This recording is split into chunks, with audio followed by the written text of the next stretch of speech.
Join us on Bravo Talk.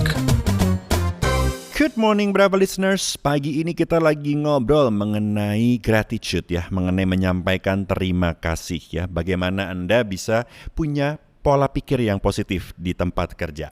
Nah pagi ini saya ingin ajak Anda ngobrol dengan founder dan juga director dari First Asia Consultants, Ibu Nining Kristiana. Halo Ibu Nining. Pagi Uli dan Bravo listeners. Bu Nining boleh kasih tips nggak ke Bravo listeners mengenai bagaimana sih cara meningkatkan cara berpikir dan bersikap yang secara positif Bu Nining? Dalam kehidupan, baik kehidupan bekerja, berbisnis, berkeluarga, menempuh pendidikan, dan sebagainya, pasti ada suka dan dukanya. Ada masalah yang dihadapi, ada hal yang diinginkan, dan yang tidak diinginkan yang bisa saja terjadi. Ada begitu banyak hal yang terjadi yang terkadang berada di luar kontrol kita. Tapi kita bisa selalu memilih bagaimana kita mesti berespon. Dan dalam hal ini, berpikir positif serta bersyukur adalah termasuk sebuah pilihan dalam merespon. Sesungguhnya apa yang dimaksud dengan berpikir positif? Dikatakan bahwa berpikir positif itu bagian dari mental attitude, yaitu memiliki pikiran yang baik tidak hanya pada diri sendiri, tetapi juga pada orang lain serta pada sekitar. Termasuk melihat hal-hal yang tidak diinginkan dengan cara yang lebih positif dan produktif. Coba cek cara kita berpikir terhadap hal yang tidak kita inginkan. Apakah dalam pikiran kita sering melontarkan kata mengapa? Misalnya, mengapa ini terjadi? Mengapa saya tidak bisa? Mengapa saya gagal? Atau kita sering berpikir dengan kata apa? Apa yang bisa saya pelajari dari hal ini? Apa yang bisa saya perbaiki? Apa kesempatan yang muncul dari kesulitan ini? Ketika kita mengubah cara berpikir menjadi positif, biasanya sikap dan respon kita juga akan menjadi positif.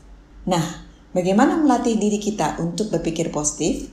Beberapa tips yang bisa dilakukan adalah: pertama, Anda fokus kepada hal-hal yang bisa dikontrol. Misalnya, apa yang bisa saya ubah? Apa yang bisa saya perbaiki, saya kembangkan, dan hal-hal yang saya miliki saat ini. Sebagai contoh, mungkin dari Anda yang mengalami tidak lulus proses wawancara di suatu perusahaan. Anda dapat berfokus pada apa yang bisa Anda lakukan, seperti menganggap proses wawancara sebagai pengalaman untuk melakukan proses wawancara di tempat lain dengan lebih baik. Latihan untuk berbicara lebih percaya diri dan mencari peluang kerja yang lebih sesuai dengan kemampuan yang Anda miliki di perusahaan lain. Kedua, mengambil tindakan untuk mencari solusi. Fokuslah Anda pada penyelesaian yang akan diambil ketimbang pada masalah dan hambatan yang dihadapi. Bersikap objektif dan belajar untuk tidak take anything too personally, karena biasanya malah menambah stres bila kita bersikap demikian. Ketiga, Anda juga dapat mereframe situasi yang dihadapi. Misalnya, daripada merasa kesal karena terjebak macet, pikirkan enaknya duduk di mobil sambil mendengarkan musik favorit Anda, atau kegiatan-kegiatan lain yang bisa mengalihkan rasa kesal Anda akan situasi yang dihadapi. Dan saat ini, kemajuan teknologi sangat memungkinkan kita untuk punya banyak pilihan sesuai kesenangan kita. Keempat, mencari hal-hal yang dapat disyukuri dari setiap kejadian. Rasa syukur atau gratitude membuat kita berpikir semakin positif terhadap peristiwa yang menyenangkan maupun yang tidak menyenangkan. Misalnya, bersyukur karena memiliki anak-anak yang sehat akan membuat Anda berpikir lebih positif mengenai keluarga Anda. Jika Anda suka menulis, Anda bisa menjurnal untuk mencatat hal-hal yang baik dalam hidup Anda dan hal-hal yang bisa Anda syukuri. Kegiatan ini juga dapat melatih Anda untuk berpikir positif. Dan terakhir, yang tidak kalah penting adalah habiskan waktu luang bersama dengan orang-orang yang berpikir positif dan suportif terhadap kondisi Anda yang kemudian dapat mempengaruhi Anda untuk semakin berpikir dan bertindak positif.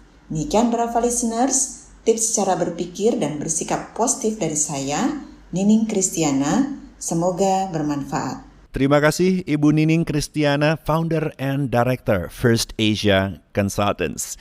Bravo listeners, agar Anda bisa lebih optimal untuk mengembangkan diri ke arah yang lebih positif, First Asia Consultants juga punya jasa pengembangan bertajuk 360 degree feedback ya, di mana Anda bisa dapat menerima masukan maupun apresiasi dari lingkungan kerja Anda. Jadi dengan begitu, Anda bisa mengetahui blind spot maupun hidden strength Anda dalam bekerja. Kalau Anda penasaran dengan program ini, langsung aja hubungi First Asia Consultants dengan cek Instagramnya di @FirstAsiaConsultants.